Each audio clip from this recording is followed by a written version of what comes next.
ኃጢአትና በድካመ ሥጋ በጨረስነው ዕድሜ ላይ ችን ሰዓት እንዲህ ላለ መባረክ ስለጨመርክልን ክብርና ምስጋና አምልኮና ውዳሴ ከምድር እስከ አርያም ቸር ከሚሆን ከሰማያዊ አባትህ ከአብ ከባሕሪ ሕይወትህ ከመንፈስ ቅዱስ ጋር በአንድነት ላንተ ይሁን። ክቡር አባታችን መጋቤ ሐዲስ ቆሞስ አባ ኃይለ ገብርኤል የምስራቅ ሸዋ ሀገረ ስብከት የስብከተ ወንጌል መምሪያ ክፍል ኃላፊ፣ ክቡር አባታችን መላከ ገነት ቆሞስ አባ ቶማስ ወልደ ጎርጎርዮስ የዚህ ታላቅ ካቴድራል ዋና አስተዳዳሪና የመንጋው ባላደራ፣ ክቡር መጋቤ ጥበብ መምህር መስፍን ጣፋ የዚህ ታላቅ ቤተ መቅደስ የስብከተ ወንጌል ክፍል ኃላፊ፣ በላያነ መጻሕፍት ወላዲያነ ምስጢር መገብታ ሃይማኖት የተሰኛችው የደብሮ መምህራነ ወንጌል መተርጉማን ሰባኪያን፣ ክቡራን አባቶቼ ካህናት፣ ሊቃውንተ ቤተ ክርስቲያን በየደረጃችሁ፣ ወንድሞቼ ዲያቆናት፣ ክቡራን ዘማሪያን በዚህ ማለዳ የእናታችንን በረከት ለመቀበል በዚህ ሌሊት በዚህ ስፍራ የመጣችሁ በዚህም ማርፈድ ሰዓት ላይ በደጇ የተሰበሰባችሁ አባቶቼና እናቶቼ ወንድሞቼና እህቶቼ እንዲሁም ሕፃናት ሁላችሁም በክርስቶስ ሰላም ሰላም እላለሁ። እንደምን አደራችሁ? እንደምን ከረማችሁ? እንደምን ሰነበታችሁ? ችን ሰዓት የሰጠን አስፈሪውን ጨለማ ያሳለፈልን ደግሞም እንዲህ ላለ በረከት ከወር ወር ከሳምንት ሳምንት ከዕለት ዕለት አሻግሮ ያደረሰን የአባቶቻችን ሁሉ አምላክ እግዚአብሔር ነውና ክብርና ምስጋና ለስም አጠራሩ ይሁን። በጸሎቷ ሳትለየን ከኪዳነ ረድኤቷ ሳታርቀን ከብርሃን ቀሚሷ ከእሳት መቀነቷ ሳታወጣን ለዚህ ሰዓት እንድንደርስ በቀደመ ልመናዋ በልጇ ፊት ዛሬን ያሰጠችን እመቤት ንጽሕተ ንጹሐን ቅድስተ ቅዱሳን ድንግል ማርያም እመ ቃል እመ ሕይወት እመ እሳት እመ አምላክ ብለን የምንጠራት ኪዳነ ምሕረት ቅድስት ስሟ የተመሰገነ ይሁን። የቅዱሳን መላእክት የቅዱሳኑ ረድኤት የመስቀሉ ኃይል ከሁላችን ጋር ይሁን። እንደ እግዚአብሔር ፍቃድ እንደ በጎ ቃል ነው ስለ አንድ ነገር ማረጋገጫ የምንሰጥበት ሁለት ፊደል የያዘ ግን ብዙ ምስጢር የሚገልጥ ለብዙ ነገሮች ማስረጃ የሚሆን ምስክር ነው። ቃሉን የተናገረው ለስም አጠራሩ ክብር ይግባውና ጌታችን ኢየሱስ ክርስቶስ ነው። ቃሉም ያለው የሉቃስ ወንጌል ምዕራፍ 11 ቁጥር 28 ላይ ነው። ቃሉንም የተናገረው ለአንዲት ከሕዝቡ መካከል በመዋዕለ ሥጋዌው እየተዘዋወረ ከገሊላ ኢየሩሳሌም ከ10 ከተማ ቢታንያ ከገሊላ ባህር እዚህ ደግሞ በጌንሳሬጥ ባህር ያደረገ አንዴ በእግሩ አንዴ በጀልባ እየተዘዋወረ ሲያስተምር ከሕዝቡ መካከል አንዲት ሴት ትኩር ብላ ዕለት ዕለት የሚያስተምረውን ነገር ታየው ነበረ ይላል። በጣም ታየው ነበር። የቃሉን ትምህርት የእጁን ተአምራት አብዝታ ትሰማ ትመለከትም ነበረ። ናም አንድ ቀን ክርስቶስ ከጉባኤው መካከል ሲያስተምር ስለ አንድ ነገር መንፈስ ቅዱስ ውስጧን ጸፋ፣ እንድትናገር አንቀለቀላትም። እውነት ለመናገር ጌታ መንፈስ ቅዱስ ውስጣችንን ይቀስቅሰው። አመጽ ለማውራት ሳይሆን ክደት ለማውራት ሳይሆን ስለ ሰው ክፉ ስለ ሰዎች መጥፎ ነገር ለመናገር ሳይሆን በጎን ነገር ለመናገር ጌታ መንፈስ ቅዱስ ልባችንን አቅንቶ አንደበታችንን ጸፍቶ ያፍጥነን። አሜን በሉ። ና ሴቲቱ በአንድ በኩል ስጋዊ ክብር። በሌላ በኩል ግን እግዚአብሔር ባወቀ ስለ አንድ ነገር እንድትመሰክር ውስጧን ይገፋት ነበር። እሱ ያስተማረ ጉባኤው መካከል ቁጭ ብድግ ትላለች።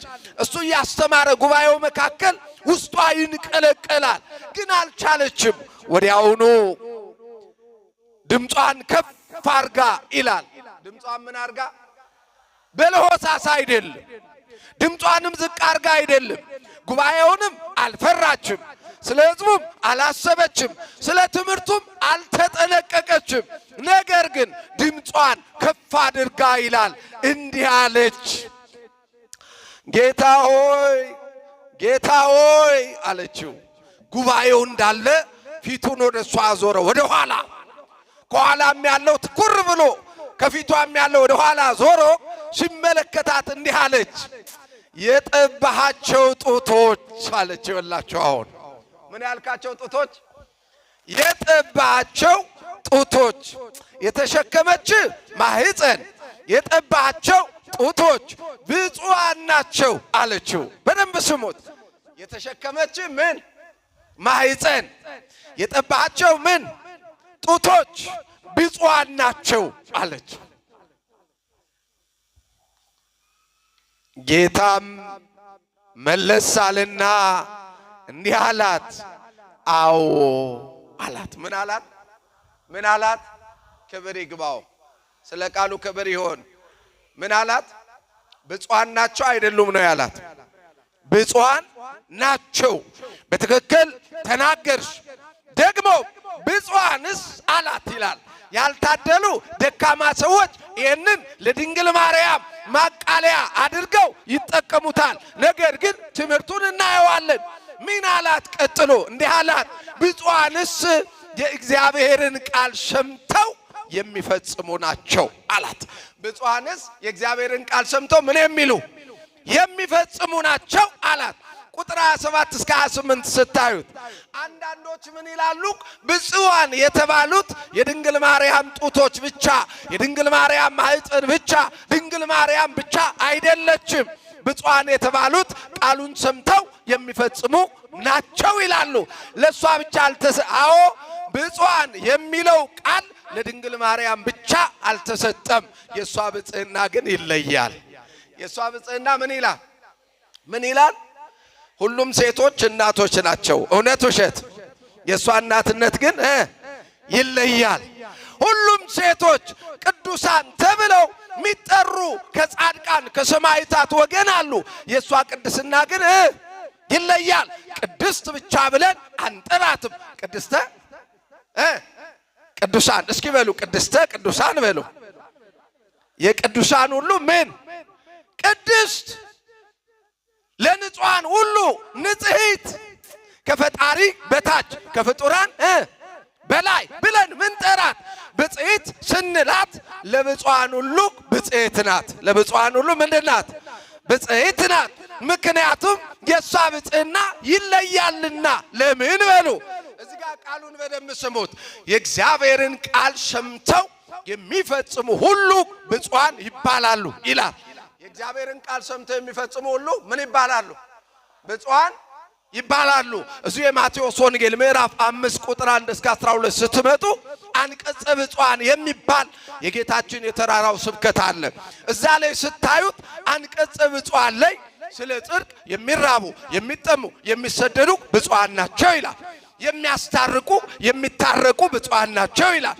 ስለ መንግሥተ ሰማያት ስለ ስመ እግዚአብሔር ዋጋ በሰውነታቸው ሰይፍ በሰውነታቸው ስለት እሳት የሚያልፍባቸው ብፁዓን ናቸው ይላል። እነዚህ ቃሉን ሰምተው የሚፈጽሙ ናቸው። ከነዚህ ደምረን አሜን በሉ። ብጽዕና እዚህ ውስጥ አለ። ነገር ግን የድንግል ማርያም ብጽዕና ከነዚህ ምን ይላል? ምን ይላል? ይለያል። እስቲ ልጠይቃችሁ፣ ቃሌን ሰምተው በሉሲ የሚፈጽሙ ብፁዓን ናቸው። ጥሩ። ድንግል ማርያም ቃሉን ሰምታ ከኃጢአት ርቃ ንጽሕ ጠብቃ የኖረች ብቻ አይደለችም። አንድ ድንግል ማርያም ስለ ቃሉ ስትል ራሷን ለይታ በቤተ መቅደስ ውስጥ ናትና አባቷ በ3 ዓመት ካኖሯ ጊዜ ጀምሮ ለእግዚአብሔር ተለይታ በብጽዕና ብቻ የኖረች አይደለችም። ድንግል ማርያም ቃልን ሰምታ የኖረች ብቻ ሳትሆን አማናዊውንም ቃል በመጀመሪያ ቃል ነበረ። በመጀመሪያ ምን ነበረ? ቃል ነበረ። የዮሐንስ ወንጌል ምዕራፍ 1 ቁጥር 1 ላይ በደንብ ስሙት። በመጀመሪያ ቃል ነበር፣ ቃልም በእግዚአብሔር ዘንድ ነበረ። ቃል ራሱ ማን ነበረ? እግዚአብሔር። ይወላችሁ አሁን ይህንን ሸምድዶ መናገር አንችልም። ብዙዎቻችን ስለ ኳስ ውጤት ደግሞም ስለ ቃና ፊልም ብንጠየቅ በደንብ ሸምድደን ይዘናል። ነገር ግን የመጽሐፍ ቅዱሱን ቃል ሸምድደን ስላልያዝነው ብዙዎች በየመንገዱ ትንንሽ ሞንታርቦ ሰክተው ሲጮህብን የምንሸወድ ብዙ ሰዎች አሉ። ቃል እግዚአብሔርን በደንብ አድርጋቸው ያዙ። እስቲ በሉ ከኔ ጋራ በመጀመሪያ በሉ ቃል ነበረ። ምን ነበረ? ቃል ነበረ። ቃልም በሉ በእግዚአብሔር ዘንድ ነበረ። ቃል ራሱ እግዚአብሔር ነበረ። ክብር ይግባው። ያ ቃል አለ ሥጋ ሆነ ይላል። ቁጥር 14 ላይ ስትመጡ ቃል ሥጋ ሆነ። እስቲ በሉ ቃል ሥጋ ሆነ በሉ። አምላክ ሰው ሆነ በሉ። ይላችሁ ቃል ሥጋ ሆነ። ድንግል ማርያም ቃልን ሰምታ ብቻ የፈጸመች አይደለችም። ቃለ ነቢያትን፣ ቃለ አበውን፣ ቃለ ትንቢትን ሰምታ ብቻ የፈጸመች እመቤት አይደለችም። ቃሉን የተናገረ ቃሉን በነቢያት በአበው ቀደምት የላከውን ከ3 አካል አንድ አካል የሆነውን በተለየ አካሉ ወደዚህ ምድር የመጣውን ወልደ እግዚአብሔር አካላዊ ቃል ክርስቶስን ከቅዱስ ገብርኤል በብስራት ሰምታ በንጹህ ድንግልና ጸንሳ በንጹህ ድንግልና የወለደች ናት። ክብር ይግባት። ስለዚህ ምን አለ? አዎ አለ። ምን አለ? አዎ ብጽዕናዋን ሴቲቱን ልብ አድርጉ። አሁን እስቲ ወደ ሴቲቱ እንመለስ። ለምንድን ነው እንዲህ ትኩር ብላ የገረማት? ብፁዕ ብላ ብጽዕት፣ ብጽዕት ብላ ብጽዕት ለመባል፣ ቸር ብለው ቸር ለመባል የመጡ ብዙ ሰዎች አሉ። ስጋዊ ከንቱ ውዳሴያቸውን እንተውና መንፈስ ቅዱስ በዚህ ውስጥ እነሱ ለራሳቸው ዓላማ ሲመጡ ለወንጌሉ ምስክርነት እንዴት እንዳስቀመጣቸው እስኪ አይገርምም? እንዴት አርጋ ብታያት ነው? እንዴት አርጋ ብትመለከታት ነው? ይወላችሁ በእለቱ ድንግል ማርያም በዛ አጠገብ አልነበረችም። በእለቱ ድንግል ማርያም ጌታ አጠገብ አላየቻትም። ነገር ግን ሴቲቱ ትኩር ብላ አየችና ምንድነው ያለችው? እስቲ ምን ብላ ነው የጮኸችው? ጌታ ሆይ ጌታ ሆይ የተሸከመች አቤት ማህፀን የጠባቸው ጡቶች ምንድናቸው? ቆይ አስባችሁ ታውቃላችሁ? እንደው እምዬ ኪዳነ ምህረት ቅድስት ኪዳነ ምህረት ድንግል ማርያም ብሎ ከመጥራት ከመማፀን እንደው ለዕለት ችግር እንድደርስልን ውዳሴዋን ቅዳሴዋን ከመድገም ከማስቀደስ ውጪ ልብ አድርጋችሁ ሰምታችሁ ታውቃላችሁ? እስቲ እሷን ለማወቅ ይላል አንድ ታላቅ ሊቅ ልጄ ሆይ እሷን ለማወቅ ከመሄድህ በፊት ልጇን እወቀው ይላል። ምክንያቱም ከሷ የሚቀድመው ልጇ ነውና የልጇ ክብር ሲገባ የወላዲቱ ክብር ይገባሃልና ተብሎ ተጽፏል። ይወላችሁ እስቲ እሱን ይዩት። ማን ነው የሚችለው? እሱ ማን ነው የሚችለው?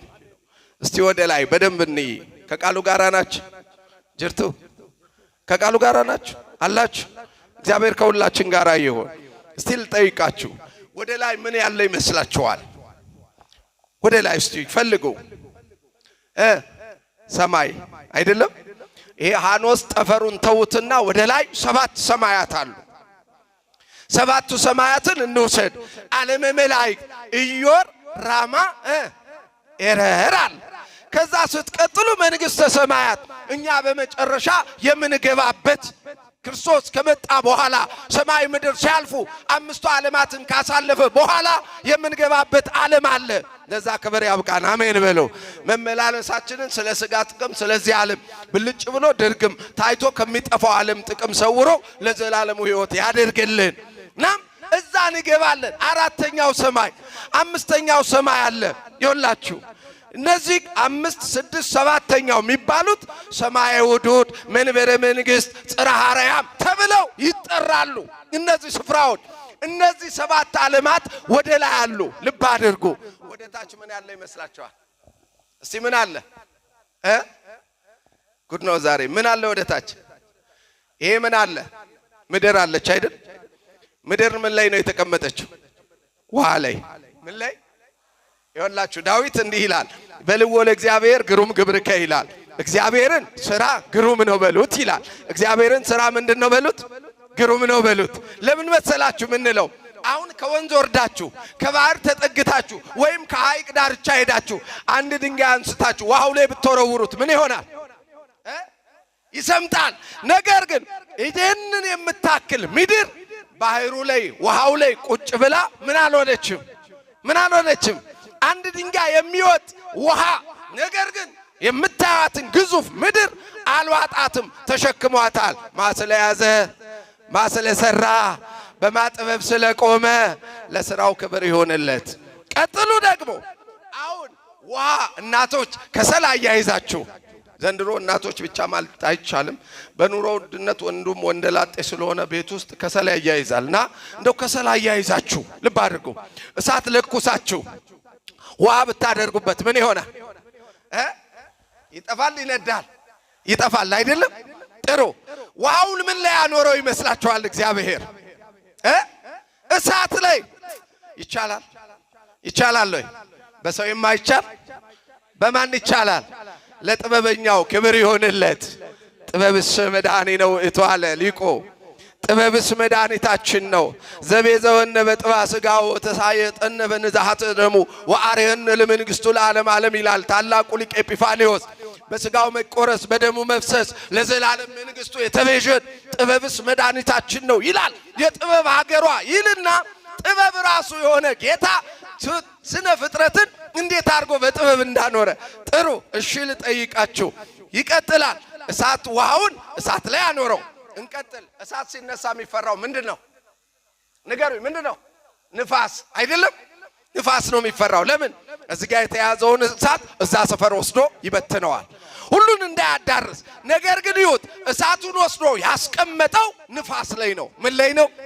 ለማን ይቻላል? ክብር ይሆንለት። ቀጠለ ደግሞ ንፋሱን ወስዶ ያሰረው በጨለማ ነው። ከዛ በታች እጁ አለች፣ ከዚህም በላይ እጁ አለች። በሁሉም ሙሉ ነው።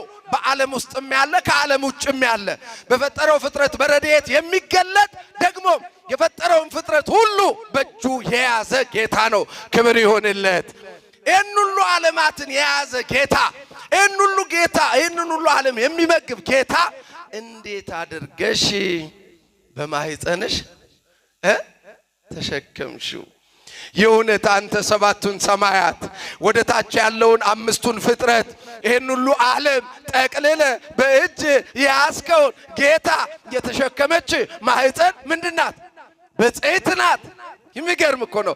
እስቲ ማህፀንሽ የተባረከ ነው በሉ። ማህፀንሽ ብፁዕ ነው በሉ። ይኸውላችሁ የት ብፅዕት ናት። በደንብ አድርጋችሁ ስሙ። ቀጠለችና ደግሞ የጠባቸው ጡቶች አሉ።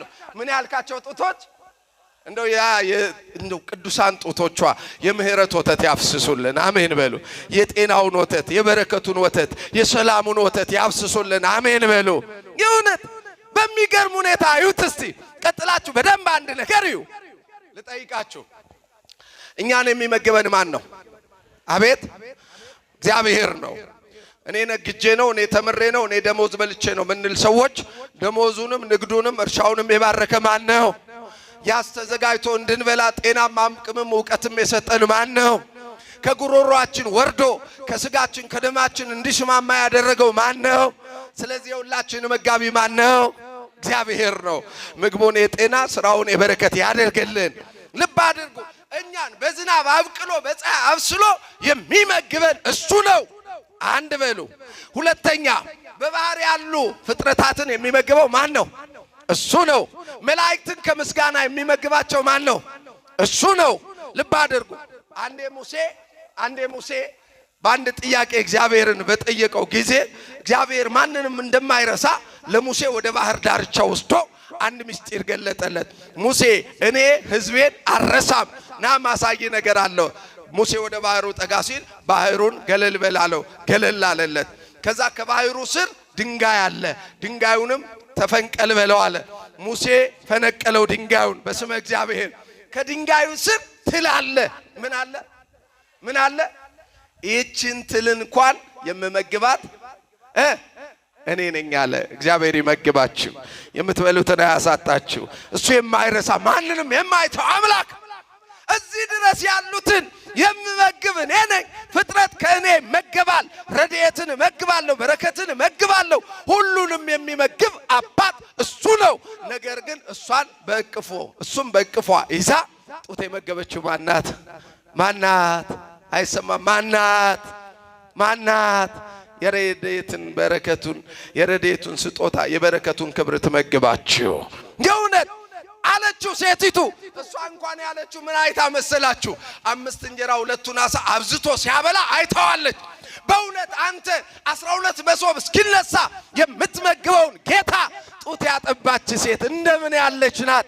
የጠባቸው ጡቶች የተመሰገኑ ናቸው አለችው። የጠባቸው ጡቶች ምን ያሉ ናቸው? ተመሰገኑ ናቸው። እነዛ ቅዱሳን ጡቶቿ እነዛ ቅዱሳት ጡቶቿ እነዛ ቅዱሳን አምላክን የመገቡ ሁለቱ መንታ ጡቶቿ ለኛ የምህረትን ወተት ያፍስሱልን፣ ለኛ የረድኤትን ወተት ያፍስሱልን፣ ለኛ የጤናውን የአምላክን ምህረት ወተት ያፍስሱልን። አሜን በሉ። ጠይቋት ድንግሎይ መግቢን በሏት፣ አትተዩን በሏት። በችግራችን ጊዜ ፈጥነሽ ነይልን በሏት። ፈጥና ትድረስላችሁ እሷ ታላቋ እመቤት። በሁለት መንገድ ይኸውላችሁ ሊቁ ምን ይላታል መሰላችሁ? እንጠቅልለውና አፍጣኒተ ረድኤት ማርያም ይላታል።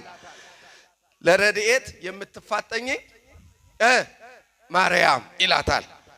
ፈጥና ትድረስላችሁ። ይህን ቃል የወሰደው ሉቃስ ከጻፈው ላይ ነው። ሉቃስ 1 ላይ ስታዩት ቁጥር 36 ጀምሮ ስታዩት ምን ይላል መሰላችሁ? ማርያምም ፈጥና ወጣች ይላል። ማርያምም ፈጥና ምን አለች? ወጣች። ኪዳነ ምሕረት ፈጥና ትውጣላችሁ። ማርያምና ኪዳነ ምሕረት መካከል ልዩነት አለ አለ ወይ?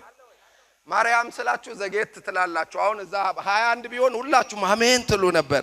ኪዳነ ምሕረት ስላችሁ ደግሞ አሜን ትላላችሁ። ልዩነት አላት እንዴ? አላት።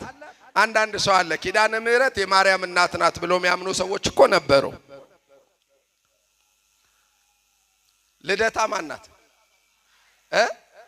እመቤታችን ናት አይደል? ለምንድን ነው ልደታ ያልናት? የተወለደችበት ስለሆነ አይደል? እሺ በዓታስ? በዓታ ስሟ አይደለም፣ ገባች። የመግባቷን ነገር የሚናገር ነው። በዓታ ለማርያም ነው የሚባለው። እመቤታችን ወደ መቅደስ የገባችበት የራሷው ስም ነው።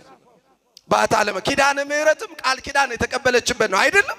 ነው እኮ 21ም ረፍቷ ነው። ማርያም ብለን የምናከብራት ስሟ ከማር ከወተት የሚጣፍጥ ክብሯ ከመላእክት የራቀ ከሰው ልጆች የረቀቀ በመለኮት የታወቀ ክብር ያላት እመቤት ረድኤት በረከቷ በሁላችን ላይ ይደርብን። ልብ አድርጉ። እግሩ ፈጥና ወጣች ይላል። ለረድኤት ፈጥና የምትወጣ እመቤት ለችግራችሁ ፈጥና ትድረስላችሁ። የእውነት እሷን ያቺ ሴት ተመስጣ ገርሟት በህይወቷ በእውነት ምን አይነት እናት ናት አንተን የወለደች። ዛሬ በኪደተ እግር እዚህ ምድር ላይ አሳውን እንጀራውን አብዝተ ትመግባለህ። በፍጻሜው ደግሞ ስጋህን ደምን ቆርሰ ለዓለም ሁሉ ህይወት የምትሰጠውን አንተን የወለደች እናት ብጽዕት ናት። አንተን ያጠቡ ጡቶች ብፁዓን ናቸው። በእውነት ክብር ይድረሳት ለድንግል ማርያም። ናት አይደለችም? ናት አይደለችም? መተኪያ አላት አላት። ለእናትነቷ መተኪያ አላት ወይ? የላትም። አርሴማን የመንፈሳዊ እምነት እናት ልንላት እንችላለን። ክርስቶስ ሰምራን የጽድቅ የመንፈሳዊ ሕይወት እናት ልንላት እንችላለን። ነገር ግን ለክርስቶስ ሰምራም ለአርሴማ ቅድስትም እውነተኛዋ እናት ማናት? ድንግል ማርያም ናት። እሷ አንድ ናት። እሷ ስንት ናት? ስንት ናት? አንድ አይን ያለው ይላሉ አበው። በምን አይጫወትም? ባፈር አይጫወትም ይላሉ። እኛ አንድ እናት ናት ያለች። አንድ እናት አዎ ተብሎ የተመሰከረላት አዎ ተብሎ ክብሯ የተገለጠላት በልጇ አንደበት ማረጋገጫ የተሰጣት እናት ናት። ከእቅፏ ያውጣን መድኃኔዓለም። ለዚህ ነው ጠቢቡ ሰሎሞን እዚህ መኃልየ ዘሰሎሞን ምዕራፍ 6 ቁጥር 9 ላይ እንዲህ ይላል፣ ርግቤ መደምደሚያዬ አንዲት ናት ይላል። ስንት ናት? አንዲት ናት፣ መተኪያ የላትም ማለት። ለወለደቻት አንድ ናት፣ ለመረጣት አንድ ናት። ለኛም ስንት ናት? አንድ። እንደው አሁን ሰዎች ብጽዕት አይደለችም መባል አይገባትም፣ ኪዳነ ምሕረት አትበሉ፣ ወደሷ አትሂዱ ለሚሉ ሰዎች እንደው አንበላት ይቅር ብንል፣ እኛ ብንተወው ልጇ ይተዋታል፣ እኛ ብንረሳው ልጇ ይረሳታል፣ እኛ ብንክድ ልጇ ይክዳታል ወይ? ይላችሁ እኛ እኮ ልጆቿ ሆንን አልሆንን ምን ጨምርላት ነገር አለ ወይ? ምክንያቱም ማን ልጇ ስለሆነ መድኃኔዓለም ምሕረቱ ከሁላችን ጋር ይሆን። እኛ ልጆቿ ብንሆን ክብሩ ለማን ነው? በረከቱ ለማን ነው? ረድኤቷ ለማን ነው? ይህን ቅዳሴ የሚቀድስ ካህን ማርያምን የሚቀድስ አይምሰለው፣ ራሱን ይቀድሳል እንጂ። ምክንያቱም እሷ በአምላክ አንደበት ቀድማ የተመሰገነች የተባረከች የተቀደሰች ናትና ረድኤቱ በረከቷ በሁላችን ላይ እንደ ጠለ ዝናብ ይውረድብን እና ይኸውላችሁ በደንብ ይዋት። አንድ ናት ያለችን፣ አትደራደሩ በሷ። ማንም አይደራደርም በሷ። ልጆቿ አልተደራደሩም። አባ ኤፍሬም፣ አባ ሕርያቆስ፣ ቅዱስ ያሬድ፣ ቅዱስ ቄርሎስ አልተደራደሩም። ሊቃውንቱ የቀደሙት ከመናፍቃኑ ከአሕዛቡ ፊት ቆመው ስለሷ ስለ እናትነቷ ስለ ክብሯ ሳይፈሩ መስክረዋል። ጣዕሟን በአንደበታችን ፍቅሯን በልቦናችን ያኖርብን። እንደው ቆይ እንቀይራትስ ብንል እንደው እስቲ እንበልና እንደው እስቲ ቆይ በማን እንቀይራት? እስቲ እንምረጥ። እንደው መላእክት ጋር ብንሄድ ምርጫ አለን። መቼም መላእክት አይመረጡም እንጂ ጥበቃቸው አይለየን። አሁን ሚካኤልን ብንተው ገብርኤልን ልንመርጥ እንችላለን። ገብርኤልን ተው ቢሉን ሩፋኤልን ልንመርጥ እንችላለን። እንደ ምሳሌ ነው። ሩፋኤልን ተው ቢሉን ኡራኤልን እንመርጣለን። ኡራኤልን ተው ቢሉን ራጉኤልን እንመርጣለን። እሷን ግን በማን እንመርጣለን? አንድ በሉልኝ። ሙሴን ተው ቢሉን በአሮን፣ ኢያሱን ተው ቢሉን በካሌብ፣ ከነቢያት ኤልያስን ተው ቢሉን በሙሴ ወይ በዳዊት እንተካ ይሆናል። ከሐዋርያት ጴጥሮስን ተው ቢሉን በያዕቆብ፣ ዮሐንስን ተው ቢሉን በቶማስ እንተካ ይሆናል። ከቅዱሳን ተክለ ሃይማኖትን ተው ቢሉን በአቡነ ገብረ መንፈስ ቅዱስ፣ አቡዬን ተው ቢሉን በአረጋዊ እንተካቸው ይሆናል። ከቅዱሳን አርሴማን ተው ቢሉን በክርስቶስ ሰምራ በቅድስት ኢየሉጣ እንተካ ይሆናል። ድንግል ማርያምን ተው ቢሉን ግን በምን እንተካታለን? መተኪያ ያላት ምሳሌ ያላት እሷን የሚደርስ አለ? በእውነት ክብረ ረድኤቷ ከሁላችን ጋር ይሆን። ይህ ትልቅ እናትነቷን አትካዱ፣ ብጽዕናዋን አትተው። በሷ ዕለት ተሰብሰቡ።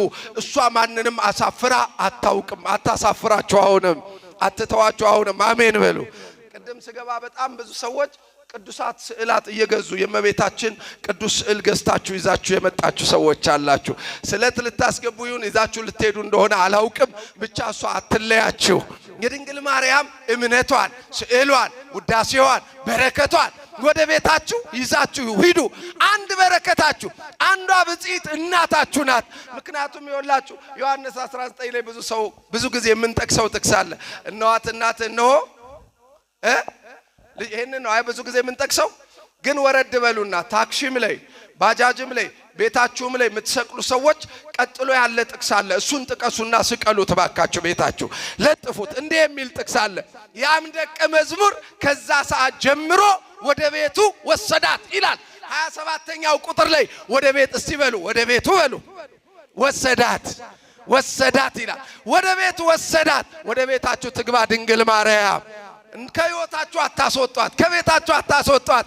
ምትራቆቱ፣ ምትደክሙ፣ ብቻችሁ ምትሆኑ፣ ለጠላት ምትጋለጡ እናንተ ናችሁ። እሷን ግን ተጠጓት፣ መጠጊያ ትሆናችሁ መብርሃን። ወደ ቤታችሁ ይውሰዱ። እንደ ዶኪማስ አፍረታችሁ ይሸፈናል። ወደ ቤታችሁ ውሰዷት። እንደ ኤልሳቤጥ ጽንሱ በ6ኛ ወር እንደ ተንቀሰቀሰላት እንደ ኤልሳቤጥ ችግራችሁ፣ መከራችሁ ወዲህ ወደ አልል ያላችሁ ነገር በሙሉ መንቀሳቀስ ይጀምራል። ድንግል ማርያም ወደ ቤታችሁ ትግባ። አፍጣኒ ተረድኤት 5500 ዘመን በሙሉ ለተቃጠለው ለተራበው የወደቀው ዓለም ምግብ የሆነ ክርስቶስ መጠጥ የሆነ ክርስቶስን ለራበው ምግብ ለጠማው ዓለም መጠጥ ለተቃጠለው ዓለም እውነተኛ የሕይወት ዝናብ ክርስቶስን ያወለደች ይዛ የመጣች አፍጣኒ ተረድኤት ማርያም ድንግል ናት። ለእናንተም የልጇን ምሕረት ይዛላችሁ ትምጣ፣ በረከቷን ይዛላችሁ ትምጣ። በመጨረሻ ይህን ቃል ልበላችሁ፣ ሉቃስ 2 ላይ ያለ ቃል ልበላችሁ። 500 ዘመን ካልጋ ተጣብቆ የሚኖር ስምዖን አለ። ታስታውሱታላችሁ። አረጋዊ ጸሎት በረከቱ ከሁላችን ጋር ይሁን። የነቢዩ ኢሳይያስን መጽሐፍ አንብቦ ድንግል በድንግልና ጸነሳለች በጣም ገርሞ ቢሰርዝ 3 ጊዜ መልአከ እግዚአብሔር በሰረዘ ቁጥር እየጻፈበት ተው እግዚአብሔር ምስጢሩን እስኪገልጥ ጠብቅ ብሎት ያንን ማዳን ለማየት ተስሎ እግዚአብሔር 500 ዘመን ሙሉ ከአልጋ ተጣብቆ እንዲቆይ አድርጎታል። ያደላችሁን የጻፈላችሁን እድል እንጀራ ሳትበሉ እንዳታልፉ እግዚአብሔር ቀን ይጨምርላችሁ። ቀን ጨምሮለት እዛው ቁጭ ብሎ እዛው ከአልጋ ተጣብቆ ከተኛበት ሳይነሳ ወዲያ ሳይ በጾም በጸሎት ደክሞ አይኑ ፈዞ ያለ ስምዖን ድንግል ማርያም ልጇን በ40ኛው ቀን ይዛው ወደ ቤተ መቅደስ ስትገባ በሚገርም ሁኔታ ስምዖን አረጋዊ አፈፍ ብሎ ከአልጋው ተነሳ ይላል። ድንግል ማርያም ከወደቃችሁበት ታንሳችሁ መነሳት የማይችለው አረጋዊ መቆም የማይችለው ሽማግሌ ያ ጻድቅ ሰው ድንግል ማርያም ልጇን ይዛ ስትመጣ እንደ ጎልማሳ ከአልጋው ምንጭቅ ብሎ ተነስቶ እየተራመደ ሄዶ ልጇን ተቀበላት ይላል። ለዚህ ክብር ያብቃችሁ፣ አሜን በሉ። ከወደቅንበት የኃጢአት አልጋ ላይ በንስሐ ተነስተን ስምዖን ልጇን ከእጇ እንደተቀበለ እኛም ከካህናቱ እጅ ስጋውን ደሙን ለመቀበል ያብቃን፣ አሜን በሉ። ድንግል ማርያም ለዚህ ክብር ታብቃችሁ። ደግሞ ስምዖን ከድካሙ ከእርጅናው ከአረጋዊነቱ ከአቅመ ደካማነቱ በርትቶ እንደተነሳ እኛም በበሽታ በችግር በእጦት በመከራ በችግር መደራረብ በሰይጣን ፈተና ደክመን ለወደቅን ሁሉ ድንግል ማርያም ማሪ ልጇን ይቅርባ ልጇን ብርቱ የሆነ ልጇን ጉልበት የሚሆን ልጇን የሚያጸና ልጇን የሚያጽናና ልጇን ይዛ መታ ከወደቅንበት ታንሳን አበርትታ ታቆመን። ወደቁ ባሉን ሰዎች ፊት በርትተን ቆመን ለተአምር እንድንናገር ታብቃን። አረጋዊ ከእጇ ተቀብሎ ማዳንህን አይኖቼ አሁን አይተዋል፣ እኔ ባሪያም በሰላም አሰናብተኝ እንዳለ እኛም ድንግል ማርያም የልጇን ምሕረት ረድኤት በረከት ኪዳነ ቃሏ ይዛልን መታ የተሳል ስለታችንን ያነባን እንባችንን የጸለይን ጸሎታችንን አሳርጋለን። መዳናችንን ለማየት ታብቃን፣ በረከታችንን ለማየት ታብቃን። አዎ ብለን ለመመስከር ስለሷ በአሕዛብም በሕዝብ ፊትም እየተናገርን እሷም በአሕዛብም በሕዝብ ፊትም በክብር እንድታቆመን የድንግል ማርያም ጸሎት አይለየን። የመስቀሉ ኃይል የቅዱሳን በረከት አይለየን። የልጇ ምሕረት ቸርነት ከሁላችን ጋር ይሁን። ይቆየን።